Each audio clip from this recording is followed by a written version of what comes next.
Bienvenidos. Estamos en el tercer día de nuestros ejercicios espirituales de esta cuaresma tan singular que nos está tocando vivir. Una cuaresma que la recordaremos siempre. Una cuaresma que sin duda nos marcará para siempre. Claro que dejará su huella para bien. Sin duda que las etapas más duras, críticas, difíciles de tu vida son las que te dejaron los mejores frutos, los mejores aprendizajes, las bendiciones que hoy más agradeces. Pues mira, bendita esta cuaresma tan particular que te está haciendo despertar a tantas cosas, que te está haciendo interiorizar, que te está haciendo volver a Dios. Si antes te proponían hacer unos ejercicios espirituales de encierro, tú dirías, ay no, qué aburrido, ¿y qué hacer? ¿Y rezar todo el día? Bueno, ahora el encierro es involuntario, pero lo tenemos que hacer. Y hablar de ejercicios espirituales, habrá muchos que le hacen el feo, ay no, qué aburrido, pero podrán ir al gimnasio a dedicar horas y horas a tonificar sus músculos, a embellecer su cuerpo. Pero recuerdo una frase de un gran predicador que admiro mucho, Fray Nelson: si solo haces ejercicios corporales, pero no haces ejercicios espirituales, el día de tu muerte tendrás un cadáver hermoso, pero una eternidad horrorosa. Hoy es un día para reflexionar sobre el sentido de la vida, el sentido de la muerte. ¿Por qué vivir siempre temerosos de la muerte? ¿Por qué vivir huyéndole a la muerte sabiendo que es una realidad inevitable? Mejor es prepararnos a la muerte, llegue esta cuando llegue, para que cuando llegue, entonces nos preparemos al verdadero propósito por el que fuimos creados, que es la vida eterna. Imagínate que llegue esta noticia que tantos estamos esperando, que por fin encontraron la cura para el COVID-19. ¡Ay, bendito sea Dios! Pero te tengo otra noticia. De todos modos nos vamos a morir. Entonces, si la muerte es algo inevitable, ¿por qué hemos de vivir huyéndole? Será mejor vivir preparándonos. Y para eso son los ejercicios espirituales. Para detenernos, mirar nuestro caminar, interiorizar, reflexionar, enderezar nuestro camino mientras aún es tiempo y decidirnos a emprender la marcha hacia nuestra verdadera patria. Porque este mundo es pasajero, así como las crisis son pasajeras, así como las personas van y vienen, así como todo en esta vida es tan efímero y transitorio, así toda nuestra existencia terminará como la hierba del campo que hoy reverdece y mañana se seca. Conscientes de esta realidad, pero no con un sentido de pesimismo o de desesperanza, sino al contrario, con nuestra confianza puesta en el Señor, que es la fuente, que es la meta de nuestra vida, iniciemos nuestra sesión de hoy orando con la palabra de Dios, con este salmo que podríamos denominar el salmo contra la epidemia. En este salmo se hace alusión a una peste funesta que se desliza y que hace caer a muchos, pero aquellos que confían en el Señor no caerán en medio de esta epidemia.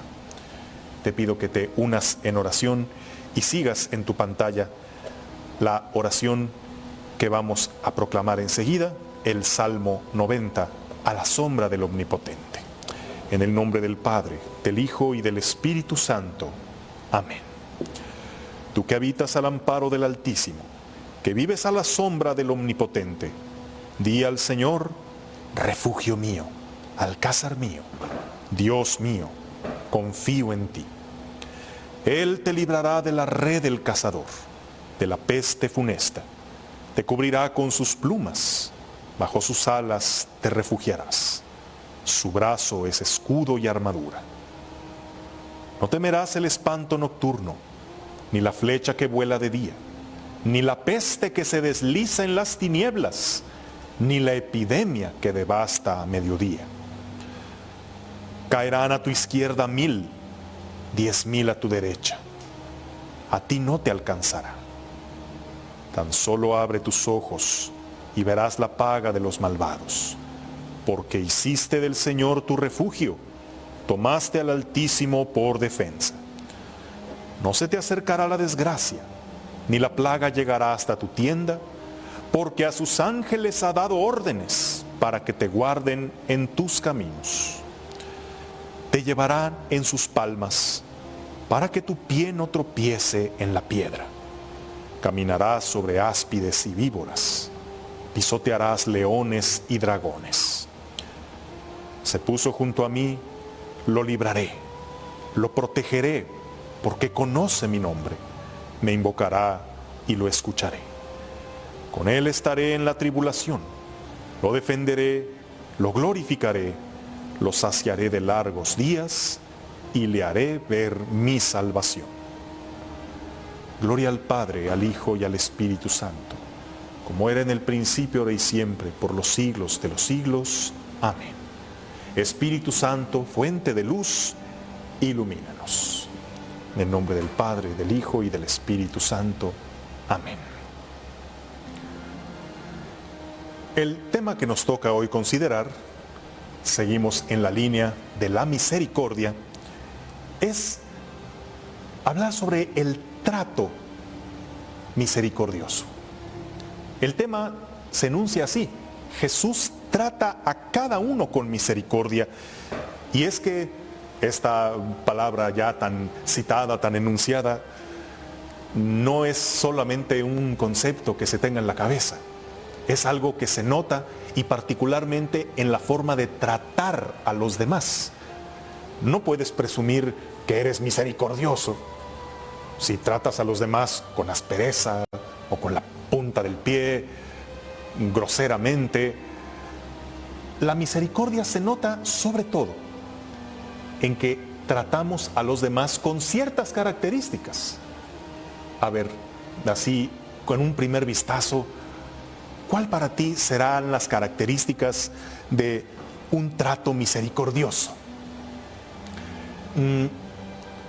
Hoy en día las empresas se especializan en el trato que le han de dar a sus clientes, porque, pues claro, ¿a dónde van las personas? A donde se sienten bien tratadas. Ya quedaron atrás aquellos tiempos donde se te trataba así como un número más, donde el vendedor, donde el que te atiende es un simple burócrata que no te mira más que como un número y te habla con aspereza, te habla golpeado, te hace esperar, no se interesa por ti. No. Ahora, alguna empresa o algún vendedor que quiera tener buenos resultados hoy en día debe cuidar mucho la forma de tratar a las personas. ¿Tú cómo te sientes cuando llegas a una cafetería y te reciben, te preguntan tu nombre, lo apuntan en el vaso, te hacen sentir como en casa? Pues estás dispuesto a pagar mucho más por un café que si llegas a una de esas tiendas de autoservicio donde tú mismo te sirves tu café y un cajero mal encarado te dice pase a la siguiente caja y otro te cobra igual de mal encarado.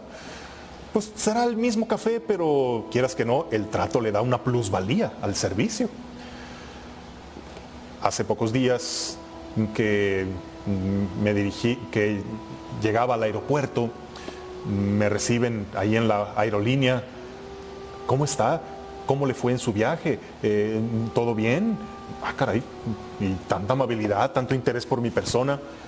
Bueno, afortunadamente está hoy poniéndose mucho énfasis en el buen trato que se ha de dar a las personas, hacerlos sentir como eso, como personas, interesarte por sus necesidades, ponerte en su lugar, incluso hacia las personas poco amables, poco asertivas, tener un trato muy paciente, muy comprensivo. Pero a fin de cuentas, sabemos que es una estrategia comercial. ¿Cómo vas a darle de patadas a la colmena si lo que quieres es obtener miel? No, pues tienes que llegar y con mucho tacto, con mucha amabilidad, ganarte a las personas que a su vez te van a dar un beneficio.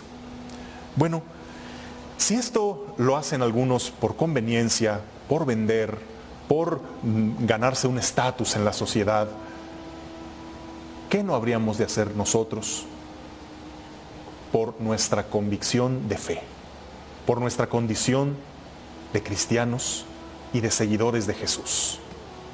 Entonces el trato misericordioso debería tener una motivación mucho más alta, mucho más grande. Sin embargo, tú en el trato a las personas que se supone son cercanas a Dios, ¿qué experiencias has tenido en cuanto a su forma de tratarte? ¿Cómo te ha ido con tu confesor? ¿Cómo te ha ido con la notaria de la parroquia? ¿Cómo te va con la catequista? ¿Cómo te ha ido con el líder del movimiento? Las personas que representan lo más sagrado que es la fe, representan también ese trato misericordioso del Dios bueno y misericordioso del que hablan. Muchas veces encontramos esa incongruencia y es en lo que tanto énfasis nos ha hecho el Papa Francisco. El trato misericordioso, sobre todo a aquellos que podrían sentir que menos lo merecen. Porque no es precisamente un trato misericordioso el que se deshace en atenciones con los superiores, con los clientes, con las personas a las que debe mostrarles cierta reverencia. Si eres muy educado, amable, atento, servicial con los superiores, pero tratas con la punta del pie a los que, llamémosle así, a los inferiores, a los pobres, a tus trabajadores, a tus subordinados, a los pequeños, a los que la sociedad considera poca cosa, entonces eso habla de una gran incongruencia y que tu actitud es más bien lisonjera, hipócrita, pero no misericordiosa. Hay quienes saben actuar muy bien la misericordia y les sale rete bien, son excelentes actores, pero actúan la misericordia con quienes les conviene, pero llegan a casa, llegan con el sencillo, con el humilde, y ahí sí se echa de ver que ese trato amable que dan a otros es puro cascarón, pura fachada, porque por dentro no tienen nada de compasión, nada de misericordia. ¿Cómo se nota entonces ese trato misericordioso? Este debe tener ciertas características, ¿como cuáles? Bueno, si la misericordia es prácticamente un sinónimo del amor, y San Pablo en la primera carta a los Corintios nos da una lista de cualidades que tiene el amor verdadero, el amor misericordioso, ¿cuáles son? Todos hemos oído esa bellísima cita, el himno a la caridad de San Pablo.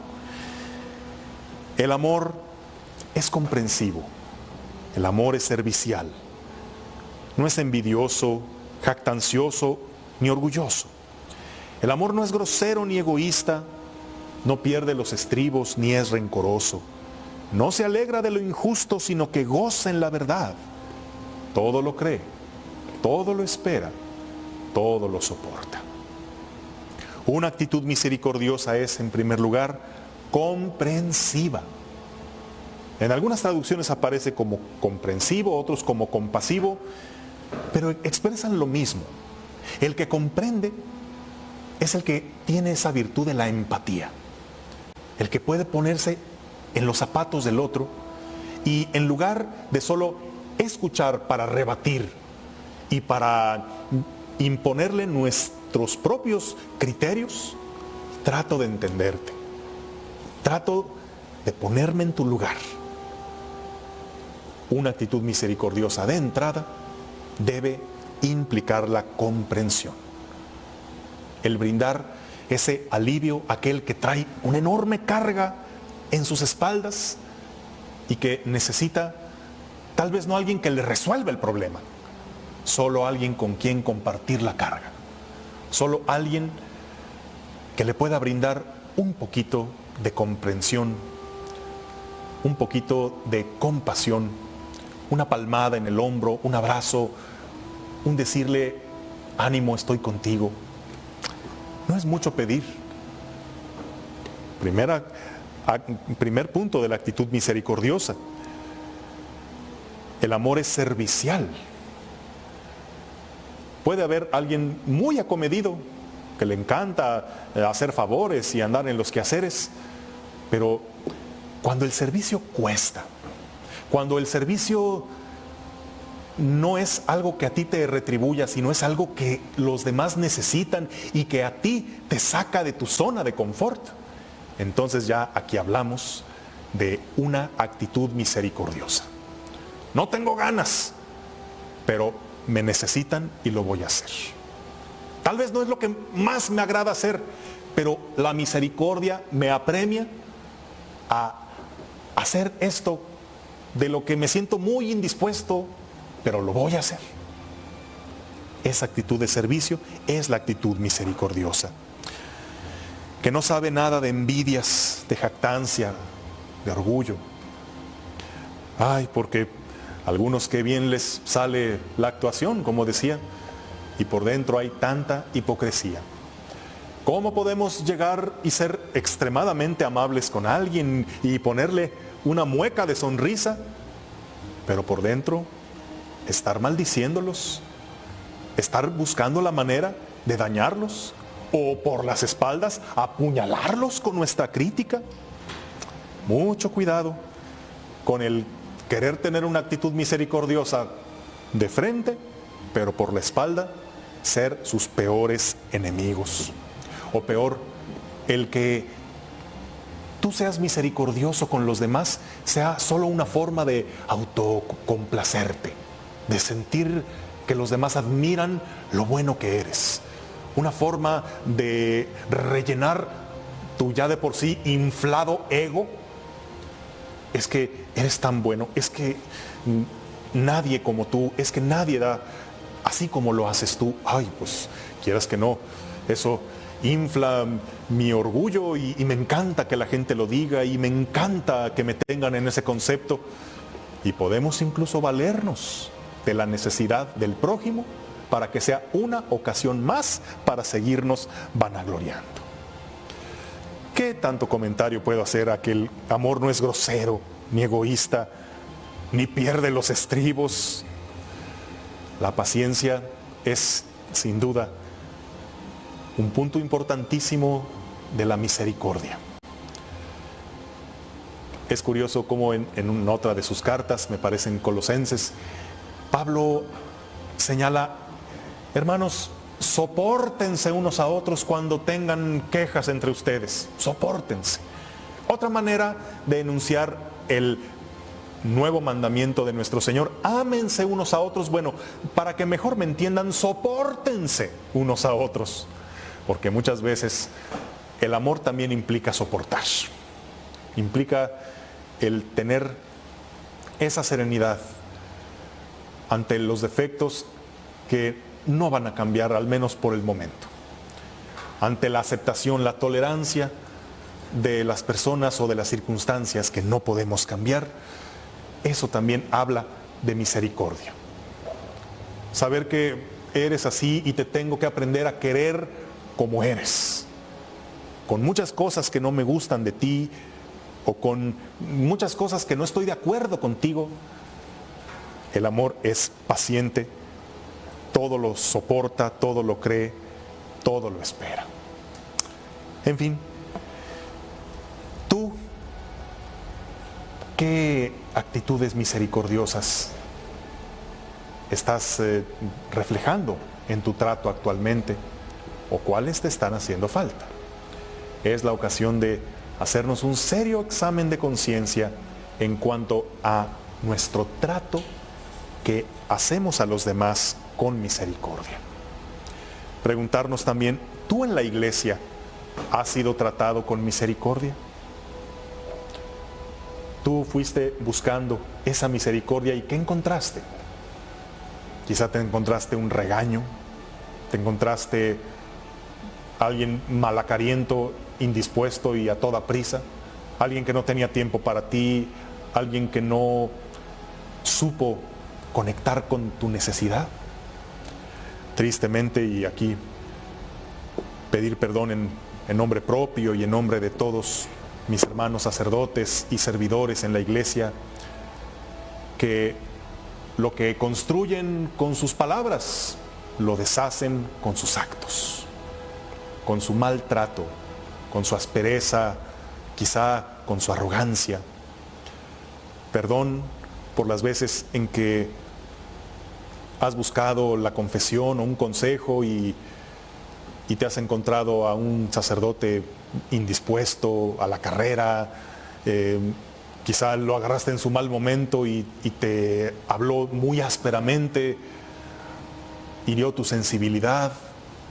Quizá alguien que está muy comprometido te juzgó mal, te criticó, te hizo menos, no se mostró empático ante tu situación. El Papa Francisco nos insiste mucho en este libro suyo, que es genial, que se los recomiendo si no lo han leído. El nombre de Dios es misericordia. Una entrevista que le hicieron al Papa Francisco, él hace ese señalamiento insistente a los pastores: por favor, la gente ya sufre mucho, sean misericordiosos con ellos, no los apalien todavía más de lo que ya se sienten mal. Incluso aquellos que por su situación no les pueden dar la absolución, bueno, no digo que se las den cuando no se puede, pero por lo menos explíquenles con tacto y sensibilidad su situación y denles la bendición. A nadie se le niega una bendición, que la persona se sienta confortada, porque la iglesia no es el grupo cerrado de los perfectos, de los puros, es un hospital de pecadores, es el hogar donde deben sentirse acogidos todos aquellos que buscan la misericordia de Dios. Sigamos reflexionando sobre esto y volvemos después de un breve corte.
Como ya hemos escuchado, un ciego de nacimiento significa que era una persona que estaba absolutamente condenada por la sociedad, encuentra a Jesús y encuentra en su fe su salvación.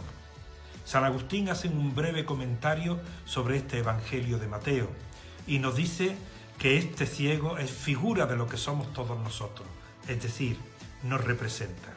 Queramos o no, nosotros necesitamos que muchas cosas no vemos, las veamos de otra manera. Y Jesús ilumina nuestro camino. Ojalá que no encontremos tantas dificultades como encontró el ciego en la piscina de Siloé, fariseos que estaban contra él. Y por supuesto que hoy también lo que estamos viviendo nos enseñe a ver el mundo de otra manera. A todos vosotros, feliz Día del Señor para el próximo domingo. Y acabamos, como siempre, invocando a nuestra Madre. María, Auxiliadora de los cristianos, ruega por nosotros.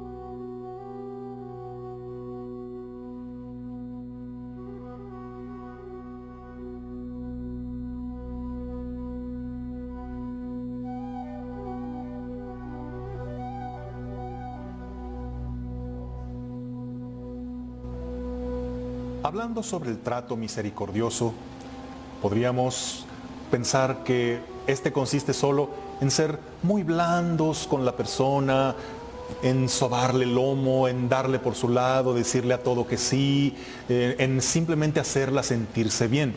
Pero ojo, eso puede ser una trampa. O sea, por un lado, qué mal cuando en la iglesia has recibido un trato áspero, cuando no se te ha escuchado, cuando no se te ha comprendido, cuando se te trata con dureza, cuando se hace acepción de personas, cuando te miran de arriba abajo para ver cómo vienes vestido, para ver tu estatus económico, eso sí que no.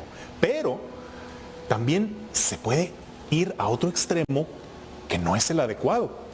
Ese de simplemente sobar el lomo y buscar a toda costa caerte bien. El darte por tu lado, el que mi criterio no sea tu bien ni tu salvación, sino solamente hacer que te sientas bien. Eso no es un trato misericordioso, porque una persona misericordiosa ama a la otra, y si se le ama, se le desea su bien supremo, que es su salvación eterna. Y por tanto, el, digamos, condescender con ciertas situaciones de pecado, el simplemente decir está bien, que al cabo Dios es tan bueno y misericordioso que tú síguele así, y que es más, tú eres el que está bien, los que te juzgan a ti son los que están mal. Cuidado, cuidado, porque podemos caer en ese otro extremo en el que Jesús nunca cayó. Y vamos a verlo ahora con un bellísimo ejemplo del Evangelio. Ubiquémonos en el relato del Evangelio de San Lucas, capítulo 7, versículos del 36 al 50. Escuchemos. Un fariseo rogó a Jesús que comiera con él, y entrando en la casa del fariseo se puso a la mesa. Había en la ciudad una mujer pecadora pública.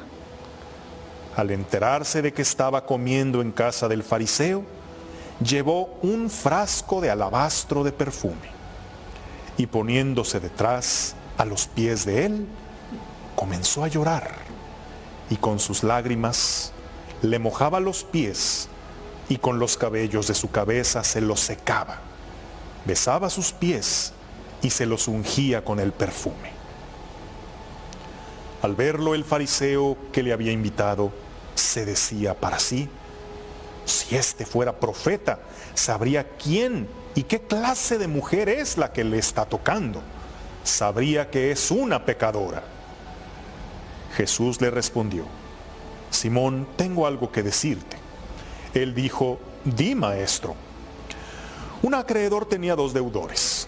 Uno debía 500 denarios y el otro 50. Como no tenían para pagarle, les perdonó a los 2. ¿Quién de ellos le amará más? Respondió Simón: supongo que aquel a quien le perdonó más. Él le dijo: has juzgado bien. Y volviéndose hacia la mujer, dijo a Simón: ¿ves a esta mujer? Entré en tu casa y no me diste agua para los pies. Ella, en cambio, ha mojado mis pies con lágrimas y los ha secado con sus cabellos. Tú no me diste el beso. Ella, desde que entró, no ha dejado de besarme los pies. No ungiste mi cabeza con aceite.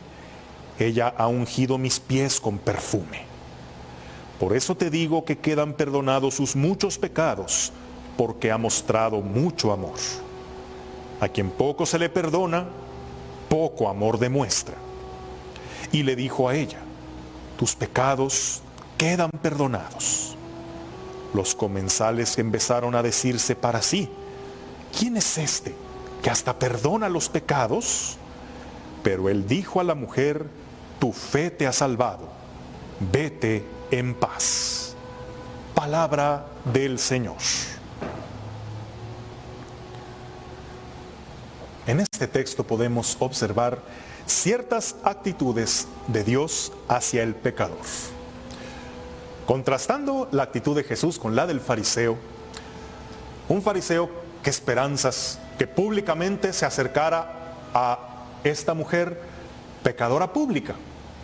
pues ¿para qué les explico más? Ya se imaginan qué clase de pecados públicos cometía esta mujer de la calle, esta mujer bien conocida por la reputación que se cargaba, unos que la buscaban en la oscuridad del prostíbulo, pero después saliendo de ahí a ponerse sus ropajes piadosos para decir, ahí va esa mujer indecente, líbreme Dios. Pero, quién sabe cuántos de los que la juzgaban en la oscuridad la iban a buscar. Pero bueno, el fariseo jamás se dejaría que se le acercara, mucho menos que la tocara. Él no le dirigiría la palabra, mucho menos permitiría que una persona de esa reputación entrara en su casa. ¿Por qué? Porque quedaría impura la casa, porque uno se contaminaría con la presencia de un pecador. Además, alguien con esos pecados es alguien considerado totalmente indigno de acercarse a Dios. El fariseo se creía digno de acercarse y por eso continuamente estaba purificándose. Hacía abluciones cada vez que tenía contacto con algo que podría considerarse impuro. Y según él, el cumplimiento de la ley era lo que le acreditaba para ser puro y justo ante Dios. Sin embargo, Jesús no muestra rechazo hacia esa mujer que se dirige hacia él. Mientras a los demás comensales de seguro se les atoró el bocado en la garganta cuando la vieron pasar, Jesús deja que ella se ponga a sus pies y que ella se suelte a llorar. ¿Por qué se soltó llorando? ¿Quién sabe en qué circunstancias Jesús la habrá encontrado? ¿Qué habrá escuchado? ¿Cómo el Señor la sanó? Pero aquella mujer estaba derramando esas lágrimas que no eran de cocodrilo, eran lágrimas de esas que te bañan, que te purifican por dentro, que te sacan todo el mugrero que traes en el alma, que te hacen ver con claridad. Y no, Jesús no se contaminaba, no se volvía impuro con la impureza de aquella mujer. Más bien, ella se purificaba al entrar en contacto con Jesús. Y este es el trato misericordioso que Dios da al pecador. No se espera a que el pecador se vuelva puro, sino que el Señor sale al encuentro del pecador para sacarlo de la impureza. Y es el contacto con el Señor, el contacto con su misericordia, el que lo lava, lo purifica. No es Dios el que pone restricciones al pecador. Tú no eres digno de mí, tú no puedes acercarte. Es Él quien sale al encuentro del pecador. Él es quien busca, sobre todo aquel que podría verse tentado a no buscar al Señor por creerse indigno. Que bueno, indignos sí lo es y lo somos todos. Pero aquí no se trata de quién es digno, sino de quién es amado por el Señor. Y un hijo suyo que ha pecado, que ha fallado, no por eso deja de ser hijo de Dios y no por eso el Señor lo deja de buscar y de acoger. Este trato misericordioso que debe ser nuestra inspiración, nuestro motivo. El Señor Jesús, aquella pecadora, la comprende. Sabe que detrás de su pecado había una gran dosis de sufrimiento. ¿Tú cuánto te imaginas que habrá de dolor, de penas, de tristezas, de soledad detrás de una mujer de este tipo? ¿Te puedes tú imaginar? Detrás de alguien que comete cosas tan terribles, ¿qué pasado no irá cargando? ¿Qué traumas, qué heridas, qué rencores que busca ahora compensar a toda costa? ¿Qué vacíos que estará tratando de llenar de una forma equivocada? El Señor la acoge con su pasado. Así como los grandes icebergs que únicamente Por la superficie asoma la punta, que ya de por sí se ve como una gigantesca mole de hielo flotante, pero por debajo de la superficie del agua hay 10 veces más de lo que asoma a la superficie. Pues así el misterio de cada persona, que no sabemos su pasado, no sabemos su sufrimiento, no sabemos su soledad, su melancolía. ¿Qué será lo que guarda? El Señor dice de ella: se le perdona mucho porque ha amado mucho. ¿Por qué llegó a hacer lo que hacía? Quizá esta mujer, en su afanosa búsqueda de amores, cometió muchos errores. Se dejó manipular, creyó en aquellos que prometían amarle. Una y otra vez se equivocó por amor. Pero la peor equivocación que se puede cometer en la vida es la de no amar. Como decía San Agustín, si no quieres sufrir en la vida, pues no ames. Pero si no amas, ¿para qué quieres vivir? En la vida nos hemos dado muchos descalabros, muchas tristezas y muchos aprendizajes actuando por amor, o por lo que en su momento creíamos que era amor. Pero estas son las cosas que más nos hacen crecer, que más valen la pena. Más bien pobres de aquellos que nunca aman.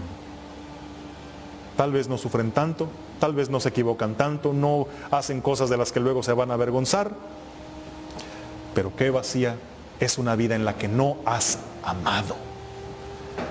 El Señor comprende que aquella mujer, sí, ha fallado mucho, ha pecado mucho, pero también ha amado mucho. ¿Y tú qué crees que va a pesar más en la presencia de Dios? Pensamos que cualquier pecado, por pequeño que sea, es gigantesco ante Dios y eso anula todo lo bueno que puedas hacer en la vida. Pero no nos deja ver este texto más bien que el amor anula inmensidad de pecados, justifica ante Dios inmensidad de pecados. El Señor la comprende, la perdona, le da esta nueva oportunidad. Le dice: borrón y cuenta nueva, ya deja atrás ese pasado que te atormenta. Ya no hay deuda alguna ante Dios, porque Él que te conoce, Él que te ama, ¿crees que va a tener ganas de estar restregándote toda la vida tus pecados que de por sí te están lastimando tanto? El perdón es de a de veras. El perdón es incondicional. El perdón es el regalo más hermoso de la misericordia de Dios. Y aquella mujer se levantó perdonada, con una paz inmensa, esa paz que sienten aquellos que han renunciado al rencor, ese rencor que tanto enferma y amarga la vida. Pero eso sí, no debemos dejar de tomar en cuenta en medio de todo esto que el Señor, en medio de toda la misericordia que derramó sobre ella, también le dio una nueva vida. No la dejó tal como estaba, sino que vete en paz. Pero como le dijo no en este pasaje a esta mujer, sino en un pasaje similar, el de la mujer adúltera que leímos hace pocos días: yo tampoco te condeno, vete y no peques más. Porque una actitud misericordiosa no es la de aquel que simplemente te justifico en tu pecado, me hago de la vista gorda y te dejo tal como estás. Más bien esa sería una actitud muy egocéntrica, porque lo único que buscas es caer bien y no estás siendo fiel al evangelio recibido. La verdadera actitud misericordiosa es, sí, el que acoge, el que comprende, el que escucha, el que ayuda, el que perdona, pero que también señala el camino de la verdad, pero que el que también le hace abrir los ojos y hacerle ver que la peor desgracia que puede tener es el pecado. Por eso El Señor perdona, salva del pecado, pero no te deja hundido en el pecado. Aquella mujer empezó una vida nueva. Por eso derramó ese perfume. ¿Para qué crees que usaba ese perfume? Una mujer que se dedicaba a eso. Renunció a su pecado, lo quebró, lo derramó todito a los pies de Jesús, porque ya no iba a dedicarse más a esto. Así también, el verdadero ciclo de la misericordia, para que se cierre bien este círculo y haya una verdadera sanación, también es necesaria la conversión. También es necesario dar ese paso de ir y no pecar más. No caer en la tentación de navegar con la bandera de misericordiosos, pero solamente buscando la simpatía, el caer bien, el sobar el lomo, sin ayudarlos a salir de la situación que los está alejando de Dios. Hay quienes brillan con luz propia, brillan por su propia justicia. Reflexionaba hace pocos días en que la liturgia nos ponía la lectura de la casta Susana y en el Evangelio de la mujer adúltera. En un caso es una mujer que brilla por su inocencia. Fue falsamente acusada por unos viejos depravados, pero gracias a la intervención del profeta Daniel, la justicia brilló para esa mujer totalmente inocente, pura y virginal. Ella brilló con luz propia, pero en el Evangelio lo que nos encontramos es el caso de una mujer sorprendida en flagrante adulterio. Ahí sí que, ¿cómo defender lo indefendible? Ahí era un pecado manifiesto y la ley dice que había que apedrear a esas mujeres. El Señor no la justificó, no la alcahueteó, la perdonó. Les hizo ver a los demás que si estaban libres de pecado, pues ándenles. Si tú consideras que se debe ser implacable con el pecador, procede. Pero conste que el mismo criterio aplique contigo. Ah, caray. Entonces, mejor no, ¿verdad? Si eres así de implacable con el pecador, pues también tienes cola que te pisen. Mejor también sé misericordioso, porque con la medida con la que midas serás medido.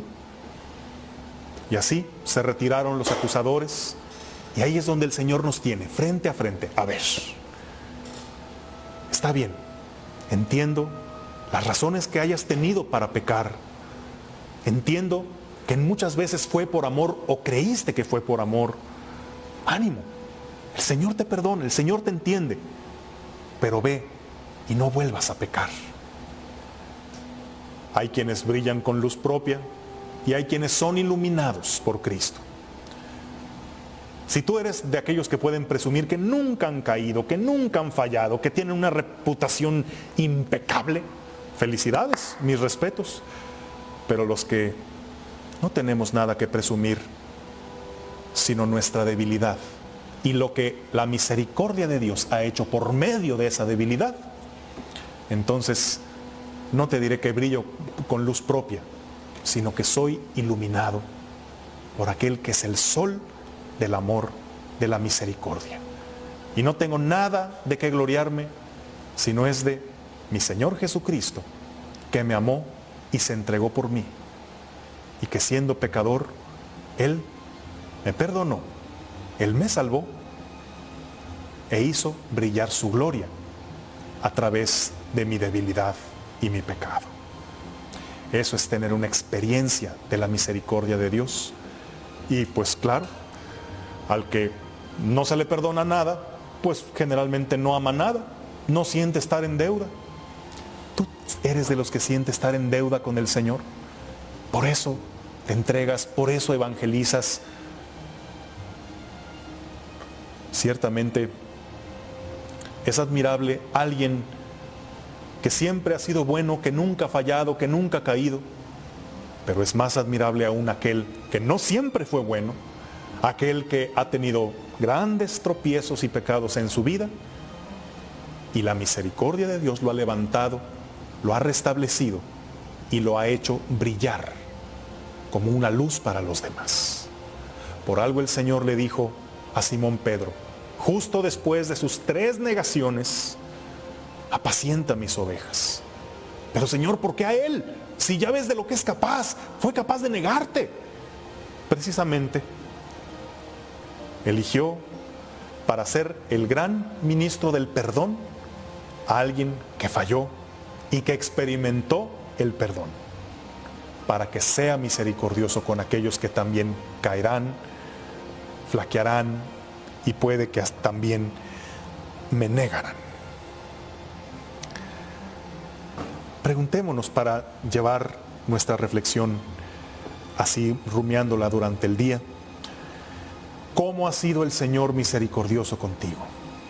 ¿Cuál ha sido tu propia experiencia de la misericordia de Dios? ¿Cuándo has experimentado su perdón? ¿En qué experiencia de vida te has sentido así de amado, así de acogido, de que algo que tú considerabas imperdonable, ahora sabes que el Señor te ha perdonado y te ha restablecido?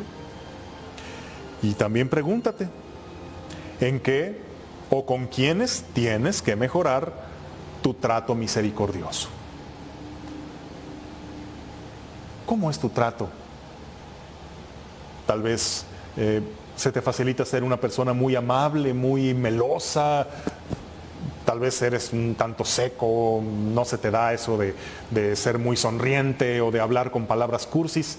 No se trata de eso. El trato misericordioso, que recuerda, es paciente, es amable, es comprensivo, perdona, cree, espera, soporta. Revisémoslo para que, meditándolo en estos días de encerramiento, sobre todo en estos tiempos donde podríamos estar un poco más tensos, estresados y bajarle a la misericordia en el trato con los más cercanos, precisamente ahora es cuando debemos ejercitarnos en la misericordia. Precisamente cuando es más difícil hacerlo, así es como tendrá verdaderamente mérito.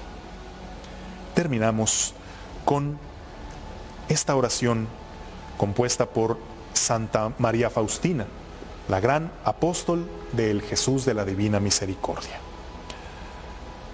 En el nombre del Padre, del Hijo y del Espíritu Santo. Deseo transformarme en tu misericordia y ser un vivo reflejo de ti, oh Señor. Que este más grande atributo de Dios, es decir, su insondable misericordia, pase a través de mi corazón y mi alma al prójimo. Ayúdame, Señor, a que mis ojos sean misericordiosos, para que yo jamás sospeche o juzgue según las apariencias, sino que busque lo bello en el alma de mi prójimo y acuda a ayudarle. Ayúdame, Señor, a que mis oídos sean misericordiosos, para que tome en cuenta las necesidades de mi prójimo y no sea indiferente a sus penas y gemidos. Ayúdame, Señor, a que mi lengua sea misericordiosa, para que jamás critique a mi prójimo, sino que tenga una palabra de consuelo y de perdón para todos. Ayúdame, Señor, a que mis manos sean misericordiosas y llenas de buenas obras, para que sepa hacer solo el bien a mi prójimo y cargar sobre mí las tareas más difíciles y penosas. Ayúdame, Señor, a que mis pies sean misericordiosos, para que siempre me apresure a socorrer a mi prójimo, dominando mi propia fatiga y mi cansancio. Mi reposo verdadero está en el servicio a mi prójimo. Ayúdame, Señor, a que mi corazón sea misericordioso, para que yo sienta todos los sufrimientos de mi prójimo. A nadie le rehusaré mi corazón. Seré sincero incluso con aquellos de los cuales sé que abusarán de mi bondad. Y yo mismo me encerraré en el misericordiosísimo corazón de Jesús. Soportaré mis propios sufrimientos en silencio. Que tu misericordia, oh Señor, repose dentro de mí. Jesús mío, transfórmame en ti, porque tú lo puedes todo. Amén. Y la bendición de Dios Todopoderoso, Padre, Hijo y Espíritu Santo, descienda sobre ti y te acompañe siempre. Amén. Continuamos el día de mañana. Cuídense mucho. Hasta la próxima.